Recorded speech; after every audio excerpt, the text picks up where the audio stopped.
Again, I'm going to welcome all the participants. Okay, and definitely our speaker, very eminent speaker. He already becoming so much familiar, and not only that, even the last, the last day, 12th September, he came and he had made a very beautiful, friendly atmosphere among all the participants, all the students, and all. And that's why he became so much familiar with our all students and all other participants too. So there is no record to again making any brief introduction and all. So we are knowing today our speaker is Dr. Prasenjit Chatterjee, sir, and he is now attached. He's a radiation oncologist, and he's now attached with Tamri and Apollo Clinicals and Woodland Nursing Home too. And today his topic we are knowing that is the lung cancer. So warm-heartedly I'm requesting sir to start his topic. Okay, sir. Please start, sir. Yeah. Good evening, everybody. Am I audible? Yes, You sir. just Audible, sir. okay. Audible, sir. Yeah. Welcome again. So it is September is something very precious that we are meeting in more than one occasion. The last time we had a brief discussion about COVID and cancer. So this time we will have a discussion a bit about uh, lung cancer. You know, lung cancer is one of the commonest cancer in India, and it needs an emphasis because of its huge incidence of the disease as well as the being a fatal disease because its mortality is also very high. So it's very important that we understand a bit about epidemiology, the disease burden, and how it starts. So I'll try to make a very brief presentation, and as usual, you can make your comments and queries in your chat box so we can answer them while the presentation is over. And let me see if I can start it once again. So I'll start the Yes. presentation. I'll be speaking Yes. about lung cancer as I discussed. Now, coming November is the awareness month of lung cancer. So we are heading towards November, and we are in the middle of this unprecedented crisis of COVID. With that, I'll just try to give you a bit about introduction how lung cancer is so important. So I'll be covering a topic about classification of lung cancer, the risk factors enabling this disease, some important signs and symptoms, diagnostic information of lung cancer, and of course staging specific. Most of you are also seeing a lot of cancers in different stage. We know lung cancer is usually a advanced cancer to begin with. We'll talk a bit about treatment and side effects also, and finally, if there is some preventive health strategies that needs to be implemented. So, as you know, the slogan for World Cancer Day this year, 2020, is "Together We Can." So, with that, cancer was the most important theme for this year's World Cancer Day presentation. So, I'll try to be as much as possible short and brief because we have 45 minutes time. I'll try to cover up in that period because I have another back-to-back presentation today. In fact, I have preponed my presentation for the same reasons. Now, what is the epidemiology? It constitutes almost 7% of all cancers, new cancers I'm talking about. And of the death which happens in both the sexes, it is almost 10% of all cases. And it is the commonest cancer and its commonest cause of mortality in men as well. Now, so far as survival index of this cancer is concerned, we say 5 year survival is approximately 15 to 20%. And unfortunately, as most of you are aware, screening. What is screening? Screening is examination of the mass population to benefit a bit of the patient who are at risk group. Now, screening is not a successful proposition according to the US Task Force huge study which has been done. So, because doing a chest X-ray is not that we pick up the disease at a very early stage, because chest X-ray usually defines a tumor more than 2 centimeter in size, and tumors less than 2 centimeter is usually picked up in a CT scan. But unfortunately, we cannot do a routine CT scan as a screening tool for most of the patients. So screening at the moment is not recommended in the Western countries also, but we do screening only for high risk group. I mean, patient who has a family history or patient who has long smoking history or maybe some other symptoms like hemoptysis, there's blood in the sputum with other predisposing causes, maybe working in an asbestos factory. They are all those risk groups which needs to be stratified and equally given importance. Now, how air pollution has an important role to play. Now, outdoor air pollution category one evidence there is link between cancer. This is according to International Agency of Report in Cancer, which is located in Lyon, France, and they have reported that air pollution index certainly play a very important role so far as cancer is concerned. Now, being that is a fact, we have to be very careful because vehicle pollution is the most important concern, and you know one of our cities, Delhi, the capital city, there was a lot of hue and cry last year about this issue and becoming a health problem. So there were rules trying to be implemented like odd cars and even cars running on alternate days. Like Monday, the numbers ending with odd numbers, they will be able to fly or maybe run on the road. Similarly, on the next day, Tuesday, only the even car numbers, the last digit being even. But unfortunately, that was successful initially to begin with, but it could not be executed because of our constitutional guidelines. So there are some important issues which needs to be addressed to cut down on air pollution index, which not only leads to lung cancer, but it leads to not many other diseases as well. Now, EPA estimates that vehicle pollution accounts for almost half of the cancers. Besides the smoking habit and other habits, risk factor stratification. Now, vehicle emission is very important cause, so we have to be taken into consideration how this factor can be cut off by controlling the vehicle pollution. Sometimes there is technical hitch, like at the moment my slide is not going down. Yes, now I am done. So, what are the sources of emission of air pollution? It can be industrial air pollution, that can be transportation, agriculture, as well as commercial products. Now, we know that industrial exposure of this pollution is the most important cause which has a bearing so far as a disease called lung cancer is concerned. Now, this is how a smoking causes a fatal lung cancer, a schematic representation how the lung looks in the pictorial representation in a smoker vis-a-vis in a non-smoker, as you can see in this picture. A bit about fact sheets, some important data according to the incidence and cause of tobacco being the reason for lung cancer. Average age of initiation of tobacco is less than 17 years in our country, and a quarter of the female population starts tobacco before the age of 15. I don't know how much of you are aware of that. Did you have read across any good studies? There are a lot of studies in the Google also regarding the females starting with smoking. There is an increasing surge of smoking in the women population, and current tobacco users are male around 50%, and women it is on the rising surge. It is to the tune of 20%. This is the global adult tobacco survey data 2009 and 10, and over the last 10 years this has doubled. So I just wanted to share what we were at the point a decade back vis-a-vis as of today. Now, men who smoke, they are 23 times more likely to develop lung cancer than those who don't. And vis-a-vis so far as women, they are at the risk of 13 times more.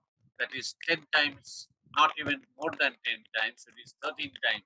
So try to understand the implication and extrapolation of data when you see smoker versus non-smoker so far as incidence of this type of cancer is concerned. So I would always like to share you the data. If anybody interested at a particular individual level, you can certainly mail me or you can WhatsApp me also. My number is there in the last slide, or you can share with the principal or Dr. Priyanka, they all know. So there are so many important data we will be discussing, and a part of it you may miss because of lack of concentration, or maybe all of you are into so many activities in this pandemic times that you may miss the data. But I'll be more than happy to share these data with you as and when you feel that you need that one. So you can mail me, and of course you can WhatsApp me also. All are welcome. So one more thing, don't know why this is getting stuck. I'm sorry for the delay, but yeah, the probability of lung cancer. We all know smoking is dangerous. The increase of risk of lung cancer is between 5 to 10 times, and it is 24% smokers.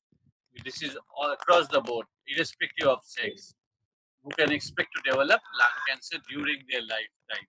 So, of course, young friends of mine and colleagues, one who are really smoker or who are just casual smokers as of today, I a word of warning to you, a word of caution that this is certainly linked to you a more increased pollution and increased risk of lung cancer over a period of time. You people are too very young at the moment, don't understand the seriousness of this disease, but it has an implication on long term. So I would always advise, being health caregivers, you should have an awareness of how this is important for all of us, and we should take care about these issues. So these are the small schematic presentation again, different carcinogens which are available in the atmosphere, and they are individual or maybe in a conglomerated form cause lung cancer. There are more than 4,000 such chemicals, and out of these, 50 of them are more carcinogenic and may be reason for only exclusively lung cancer, besides other cancers like urinary bladder cancer, like breast cancer. These are the other two very important cancers where smoking has an important predisposition.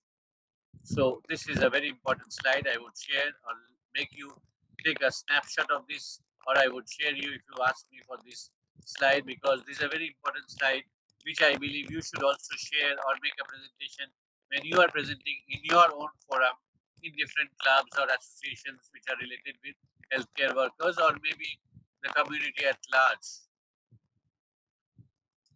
Now, what's in a tobacco smoke? How this is dangerous? There are different particulates which are available, out of which nicotine is the most important carcinogen. Apart from that, carbon monoxide, nitrosamines, there are other so many carcinogens present. So these are the chemical compounds which are in active form and has a bearing so far as dysplasia of the lung tissue is concerned. And dysplasia, as you know, is the beginning of cancer. We say dysplasia, metaplasia, and then it is cancer.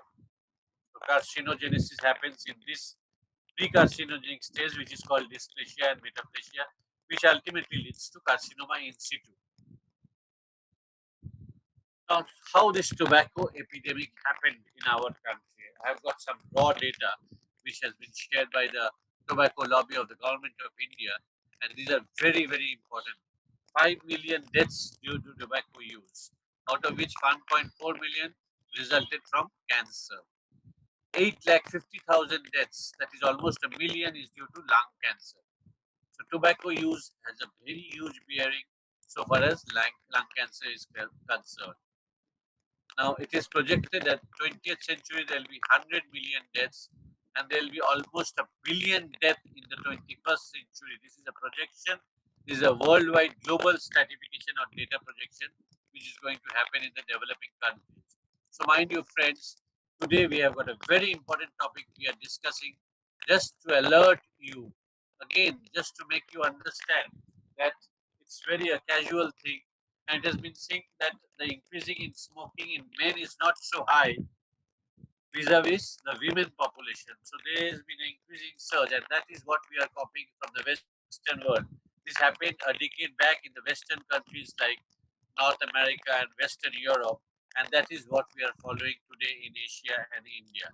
So beware of this. If an ounce of prevention is better than a pound of cure. A general overview, how does a lung look like? I think most of you knows you have got a anatomy as a subject in your syllabus. So you know we have got two lobes in the left lung, the upper and the lower, and there are three lobes in the right lung as shown in the presentation, pictorial pic. And there are two main types of lung cancer. How many types? We normally say type is very important. Why we do a biopsy or a FNAC test? We understand the type of lung cancer. There are various types, as you understand. Essentially, we divide lung cancer into two types, that is small cell lung cancer and non-small cell. Now, small cell comprises a little small group. It is around quarter of the all lung cancer, 20 to 25. Majority of them are non-small cell lung cancer. So we call it NSCLC. NSCLC. That is the short form of non-small cell lung cancer, which has a very high incidence in India as well as in other developing countries also. This is a chest X-ray film. How does a schematic PA view looks in a right upper middle lobe cancer? This is shown by earmark red color over here. This is how it looks in a chest X-ray when the tumor is more than 2 centimeter. This is a typical small cell lung cancer. Now, of the non-small cell lung cancer, where we call it NSCLC as we discussed, there are again three subtypes. Yes, it is very important for us to understand the subtypes. Why we are saying that? Because the outcome, the prognosis, even the immunohistochemistry expressions, they are different for different subtypes of non-small cell lung cancer. Essentially, we have three types: squamous cell adenocarcinoma and large cell carcinoma, as you can see in the screen. Now, a bit about information: squamous cell carcinoma. It is moderate to poor differentiation. It makes majority 30 to 40% of all lung cancers. More common in males. Most commonly occur in the central large bronchi. You know, bronchus is the unit of lung, pulmonary parenchyma, and this leads into alveoli. And alveoli is the smallest unit of the lung. Now, it is the bronchus that is the next small unit from where a tumor usually starts growing. So bronchus is the most important. That is why we always advise a bronchoscopy also to be done. It's what is a bronchoscopy? It is putting a camera through your mouth cavity under general anesthesia or maybe local anesthesia, and you see the lung from inside view.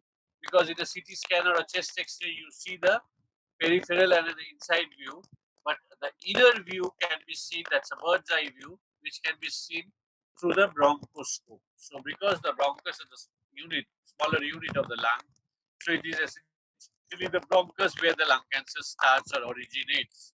It can spread to the liver, the adrenal gland, and the lymph nodes also. Definitely, squamous cell carcinoma is associated with smoking. So, this is the cancer which is more common amongst previous smokers or current smokers also. Essentially, they are not usually visualized in an X-ray because initially to begin with, they are small, less than 2 centimeter, but it is visible on an X-ray when it is more than 2 centimeter. Now, I have put a small representative picture over here. This is called a pan-coast tumor. Many of you have read, you see patients. These are the patients who present with an oncological emergency. Now, why we call it an oncological emergency? Because these are the patients who have a sudden respiratory distress. We call it grade 3 dyspnea. Okay, they have an exertion, even sitting position. The saturation gets down to climbs down to 50 to 60%, even in sitting position. So these patients are the patients who have the right-sided upper lung tumor, as you can see in this, and they usually have the first rib of the right upper lung infiltrated by the tumor, for which there is an excruciating pain also along with dyspnea. So these are the two classical features of Pancoast tumor: excruciating right upper chest pain along with respiratory distress. Another common cancer, which is second common following the squamous cell carcinoma. This is a very important subgroup. I want to illustrate a bit on this adenocarcinoma. You must be acquainted with this term. Some of you may not. Young postgraduates, for your learning, I would like to just emphasize on this subgroup. Lot of research has been done on adenocarcinoma subgroup of lung cancer of late, because we have been able, the scientists have been able to identify expression of different mutants in this subgroup of lung cancer. This is again called adenocarcinoma. What type of subgroup where mutant which are expressed over here? They are usually the EGFR, epidermal growth factor receptor. I repeat, EGFR. This is the very important and the buzzword amongst the researchers in cancer worldwide. We do a lot of research in EGFR to try to find out which cancers have EGFR expressions, because those cancers which have expression of this EGFR receptors, they usually do respond to different types of targeted therapy. You can target this type of cancers. What are targeted therapies? The drugs which only targets the tumor and spares the normal tissues all around. So this is again targeted therapy is important subgroup called adenocarcinoma. Usually begin from the gland. They are usually peripheral in lesion. They are not central, unlike squamous. They are central. Adenocarcinoma is usually peripheral. If you see the picture over here, they more commonly occur in women population, amongst never smoker, and for you friends, this is very important. Asian population was seen to have more adenocarcinoma compared to American and the European groups where the adenocarcinoma is also common. Now, large cell carcinoma is another subgroup, which also is an important entity, though the incidence of this cancer is not very common. It usually grows from the outer part of the lung, and here these cancers usually spread or metastasize very slowly. Usually, kidney and the liver are the common sites where it usually spreads. But large cell carcinomas to begin with are localized cancer. That is, they remain restricted to the lung parenchyma during diagnosis. So this is a recap how it looks: a small cell and a non-small cell, squamous, adeno. You say small cell is how it looks. It usually involves the entire lobe of a lung. Squamous involves the upper lobe. It looks big, but this is usually not so big. Adeno is usually a peripheral glandular part, and this large cell is small with a perihiral lymphadenopathy. I hope you are understanding a bit of my discussion.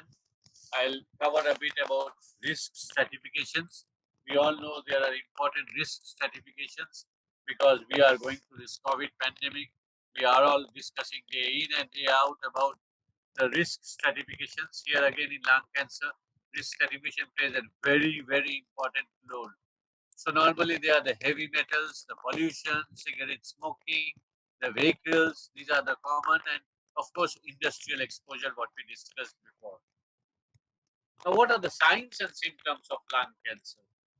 The cardinal sign is respiratory distress. We call it dyspnea, as most of you know. Now, most of what the symptom which the patient presents to a doctor or in a OPD is depending upon which side it is already metastasized, or maybe in the primary side. Because when the tumor is in the primary lung, maybe left or right, usually they are not very much symptomatic. And there is accumulation of fluid in the lung, which we call effusion, pleural effusion. I think you have heard about that term. It is collection of fluid in the lung cavity, pleural cavity. Then the patient more commonly presents with respiratory distress, and they report to the physician or a pulmonologist. So location of the tumor is the most important cause of the symptom. If it is local, then maybe cough, blood in the cough, which is called hemoptysis, or maybe respiratory distress, or if it has already spread to the bones like the vertebra or the liver, or maybe very rarely to the brain, it has the local symptoms like backache, if there is a spine mets, if there is a liver metabolism, liver spread, then anorexia, that is loss of appetite, is the most important. And patient's family members come and say that he has lost 5 to 10 kg of weight in last 3 months. So that is the commonest symptom sometimes the patient other family members say or emphasize in your office or in your chamber. So you have to look out for cancer besides tuberculosis, which is also a common disease in our country. Now, what are the signs and symptoms? Normally, we should say depends upon the whether it is localized, that is involving the lung, or generalized, that is already spread out to somewhere else. These are the common signs and symptoms. We discussed it a bit before. This is a breathing problem. The, the sputum, the collection is called phlegm. Normally, the expectoration is thick and mucoid in a lung cancer patient or a patient with secondary respiratory tract infection. Usually, lung cancer patients have a secondary lung infection, so they present with a mucoid expectoration. That is a yellowish green colored sputum, which is thick in consistency. Hoarseness of voice. Another rare but very occasional feature is there is a change of voice. There is a potato speech, we call it. You cannot speak out properly with a normal tonation. Weight loss, we discussed. Chest pain, I told you, especially Pancreas tumor. Horner syndrome. I would like to hear from one of the participants. You should write down in the chat box what is a Horner syndrome because this is included in your syllabus. I will not get into the details. Everything will not be spelled out by me, but I want to hear also how much concentration and attention you are keeping. Okay, so pleural effusion, we discussed collection of fluid in the lung cavity as written over here, and superior vena cava syndrome. We call it SVC. SVC is also again an oncological emergency. The patient usually presents with pain and sudden respiratory distress with swelling of the face, and the veins are very prominent. If you open up the shirt, you'll see the chest veins are very prominent, which is called superior vena cava syndrome. Now, mind you, friends and colleagues, this is also an oncological emergency. What do you mean by oncological emergency? These patients need immediate intervention, and there are only few select group of cancers where you can offer the treatment, maybe radiotherapy or chemotherapy, without the biopsy report. Now, mind you, friends, according to legal ethics as of today, it is very important that you cannot treat a cancer patient unless you have a histopathological biopsy report, confirmed report of cancer, because that leads to medical legal issues. But only in few oncological emergencies like superior vena cava syndrome, as mentioned, you can start radiotherapy or chemotherapy without the biopsy. But there is a caveat, very important caveat in today's world, where we have got the commission and so many bodies, regulatory bodies, who is just chasing after your mistakes, trying to find out your fault and putting you to the court, and you are subject to a lot of, distress and harassments. So you need to take a consent from the patient and the family. If there is not a biopsy report that this is an oncological emergency and you need the treatment, and you give the consent in writing, which you understand in your own language, you understand with a given date. This is a very important talking about ethics and the informed consent. Now, I think we'll have a discussion some other day because that's a very important medical legal terminology that needs special attention in today's world where everybody is into consumer protection and lot of issues against professionals like us, healthcare, and lot of cases are going on both in India and abroad. So we have to be more careful and intuitive about how to avoid a medical legal hassle. A bone pain, Sir, these are also, excuse me, tell sir. me, Yes, sir. uh, Actually, within 2 minutes, our this session would be finished here because 40 minutes is going to be finished. So afterwards, okay. all the students and all the participants kindly join the same program with the same link. And sir also, just afterwards, whenever it will be finished or disconnected, again you just join with the same link. Okay, sir. So we'll have just 10 more minutes of presentation, and today I'll be short because I have another presentation. But you can put your questions in the chat box. We can discuss in the second link when you're sending, Dr. Priyanka. Okay, sir. So bone pain, headache, these are depending upon which side. Bone pain is if it is in the spinal column. Headache is when you have brain metastasis. Headache is a very common. Abdominal pain is when liver is damaged or involved.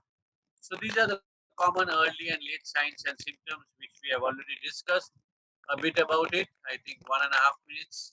What about the diagnostic test? I will not get into elaborate discussion, but normally a chest X-ray, a CT scan, more importantly, a PET CT scan. This is a very important diagnostic test in lung cancer. We'll discuss this a bit details. MRI also is very important, especially in brain. Sometimes if there is a brain metastasis, small lesion less than 2 centimeter is not always picked up in a CT scan. You need to do an MRI of the brain because they are more sensitive because of soft tissue delineation better.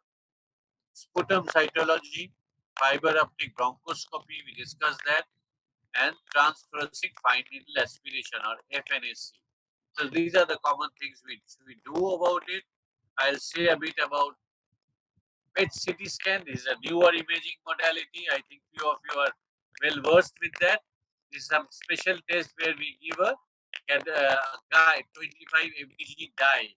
It's deoxyglucose. That's a glucose dye. And where there is a cancer cell, maybe in the lung or the liver or bone, it is usually shown in form of a yellow color. So that is very important. This PET CT scan it helps in our diagnosis, how much extent and stage of disease, as well as how much response after the treatment. You do a repeat PET scan even after a treatment. So that is about how we do the investigations and tests in a lung cancer. In the diagnostic evaluation, we discussed about imaging and the fiber optic bronchoscopy. Some laboratory tests are also very important, like the blood counts, the blood chemistry. Now, I would just like to emphasize a bit about biopsy. Now, a bit back, I talked about FNAC test, where we put a needle and do a cytology test. Now, as of today, FNAC in lung cancer is an obsolete test. This is for you friends who are young postgraduates or in the fraternity new. You should understand that FNAC is not the test for confirmation of lung cancer. You need to do a biopsy.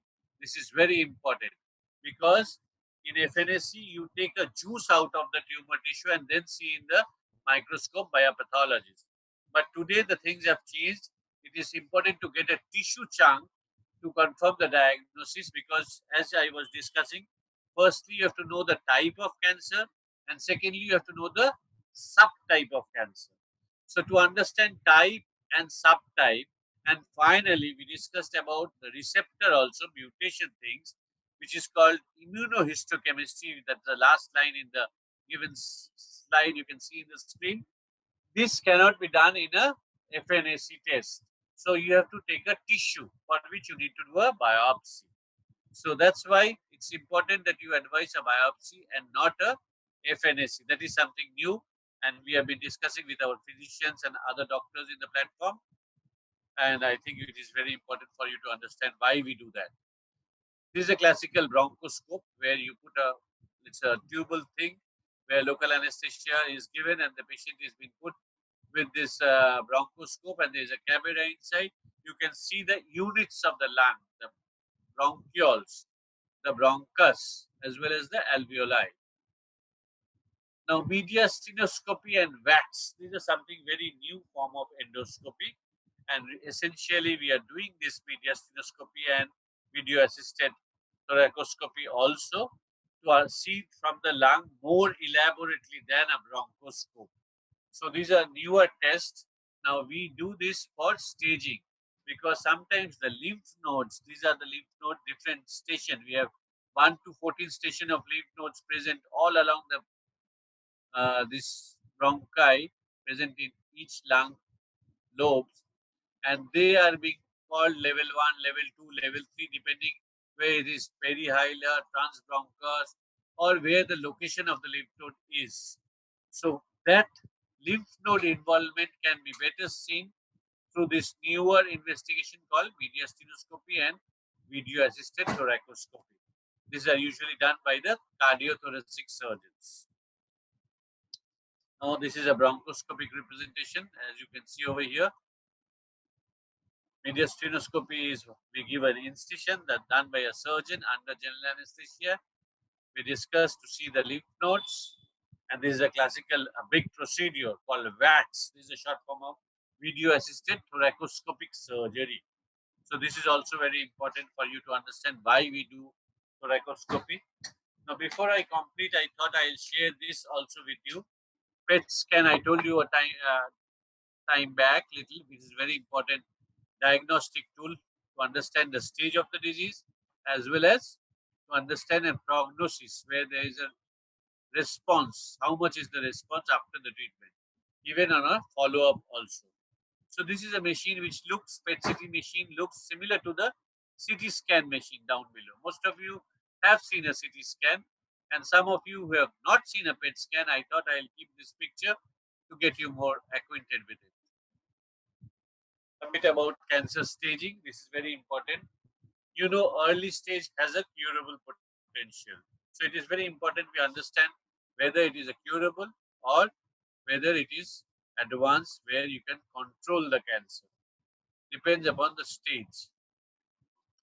We do a T&M staging, tumor, node involvement, which I showed to you, and metastasis. Based on that, we have stage 1, stage 2, stage 3, and stage 4. Now, this is how it looks. For early stage cancer, surgery is the treatment of choice. If you concentrate your eyes over here, 1, 2, and 3A is usually early stage cancer, where surgery, chemotherapy, or radiotherapy is the treatment. Now, in locally advanced, stage 3B, now early, locally advanced, and finally advanced is stage 4. So, these are the three subtypes based on the treatment options for a patient of lung cancer, which is called non-small cell subgroup, which is majority, 80% of lung cancers, as we discussed.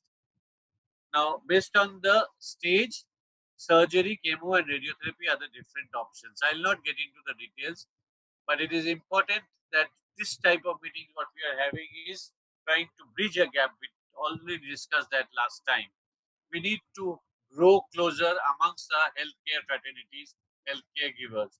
So I'm trying to get you myself acquainted a bit about terminologies, what we use, and the language, what you should also understand, so that we understand each other's language and we follow the same patterns. Suppose the patient is in your locality, or you are the physician of this patient, and I am the treating oncologist. But we should speak a common word. So that is where a common platform is important, and that is why we are over here today for the discussion. The essential treatment options include surgery, chemotherapy, radiotherapy, targeted therapy, and immunotherapy.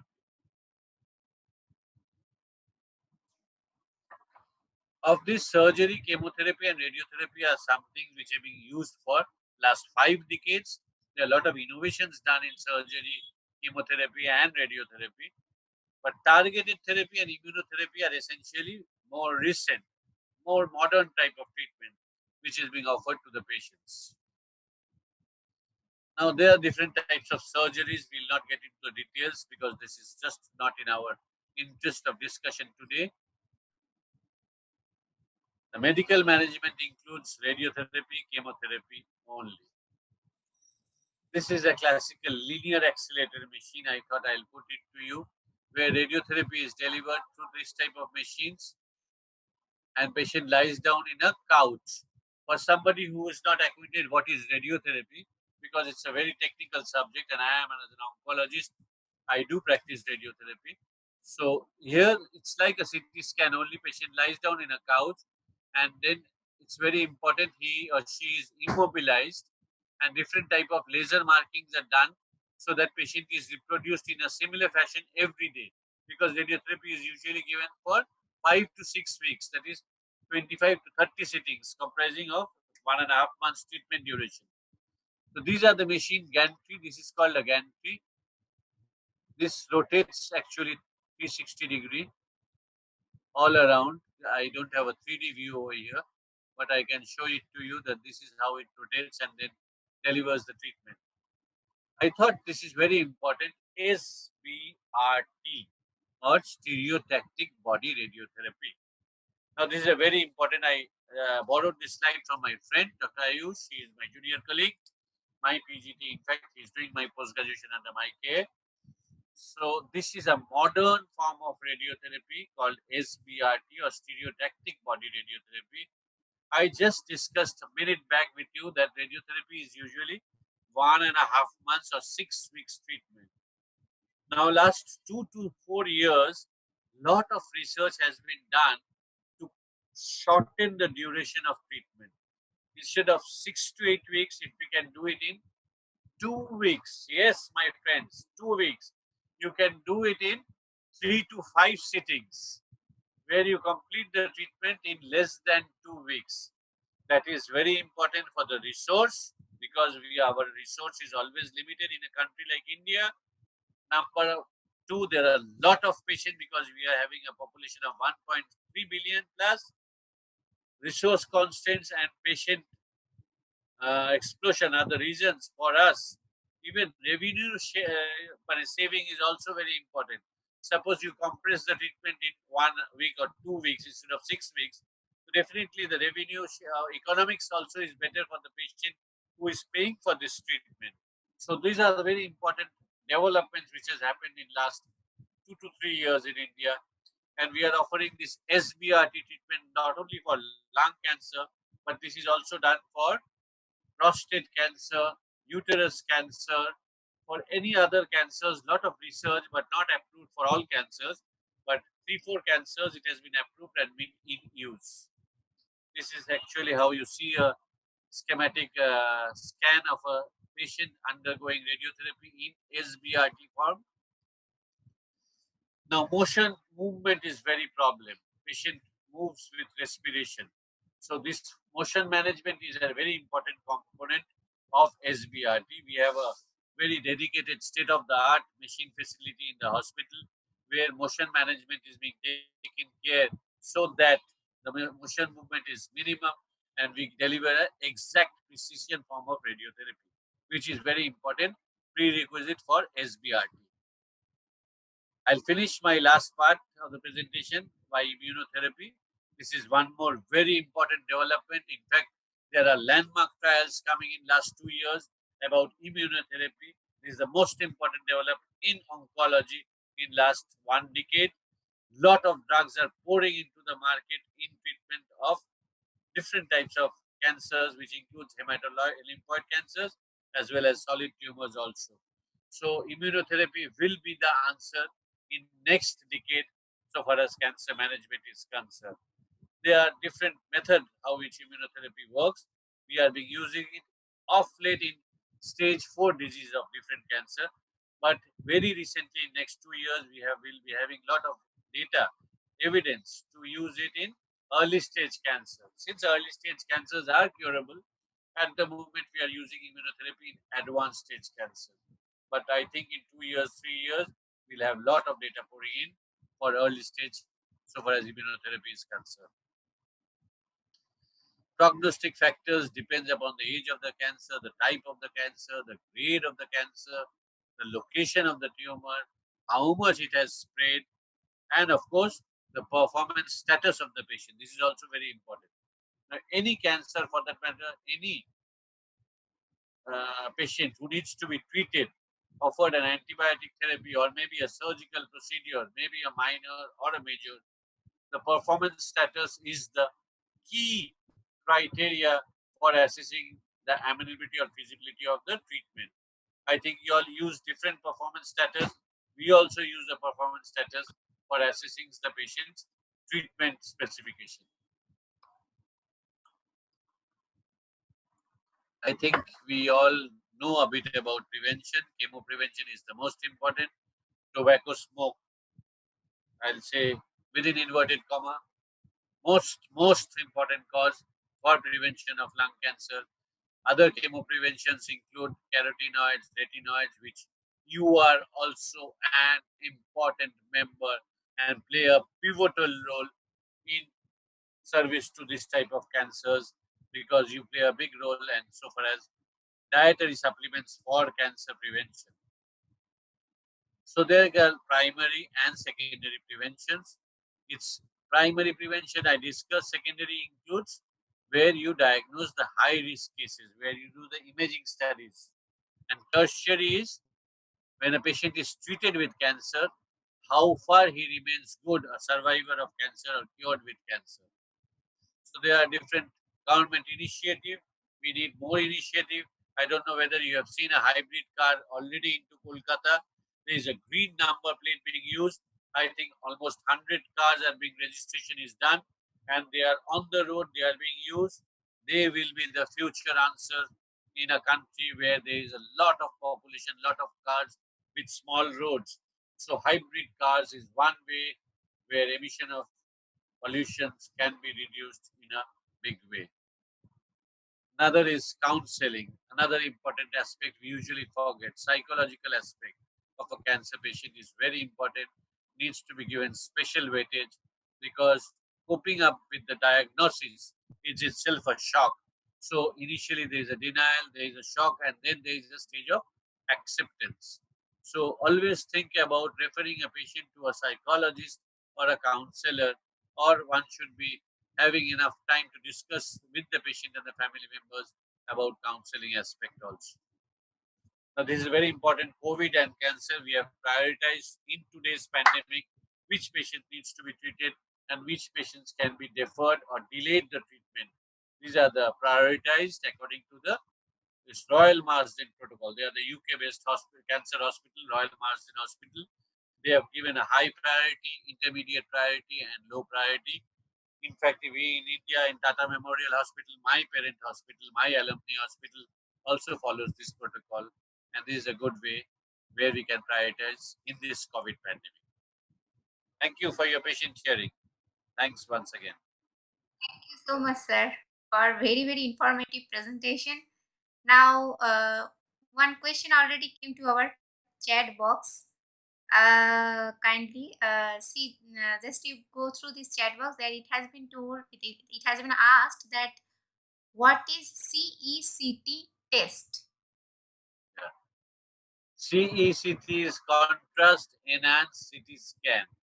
Normally in CA lung, we either advise a CECT. Unless you write CECT, the radiologist will not use a contrast, and unless a contrast is used, you cannot see the lymph nodes, which I already told you. And in a contrast, you can see the lung better, even the lymph nodes better. So always advise a contrast enhanced CT scan. And we also do a HRCT, another terminology, high resolution CT scan, that is called HRCT. So these are the common diagnostic tests we use. And sir, another question is there from my side, that is CA 125 for the blood test and all. So is it also, I mean, applicable for diagnosing the CA lung and all? Is it possible? No, no. CA125 is essentially for ovarian cancers. We also do for Yes. other cancers like uterine cancer, which is close to ovary. But for lung cancer, we don't have any specific tumor marker. Okay. Okay, sir. Good Thank you, question. sir. So any other, if having question, please do it fast because sir is having some another meeting. So he could not wait for a long. So Dr. Priyanka, please share my email and mobile number to your friends and colleagues in case sure, anybody sir. has questions. So sorry, I thought I'll put it up one, but in a hurry I missed it. I thought I had it in the last slide, but I missed it. Okay. But Sure, we'll be sir. joining some more meetings later on. Sure, sir. Sure, sir. Thank you so much, sir, for coming today also. Thank you. Yeah, all the best. Wish you all the best and hope we have a better time early next year and we meet up in a different situation. We can interact more. Thank you Yes, everybody sir. for your. Thank you so much, sir. And Okay, now bye. having one. Yes, sir. Okay, sir. Yeah, thank you. So now having one announcement that tomorrow we are knowing that our program is going to be finished, our total webinar 2020. So tomorrow at the 6 p.m., the presentation is there by me only. The topic is medical legal aspect and forensic awareness for Ayurvedic surgeon. Okay. And afterwards, 7 p.m. onwards, there is having the thanks of vote. This ceremony will be conducted by our principal sir, Tapas Kumar Mandal sir, and along with all the others, all management and all. So I'm requesting that everybody should come tomorrow, especially for this validation program. And I think tomorrow at 6 p.m. we would be again. We'll meet here as like today also. Okay, thank you so much. Now time came to say good night.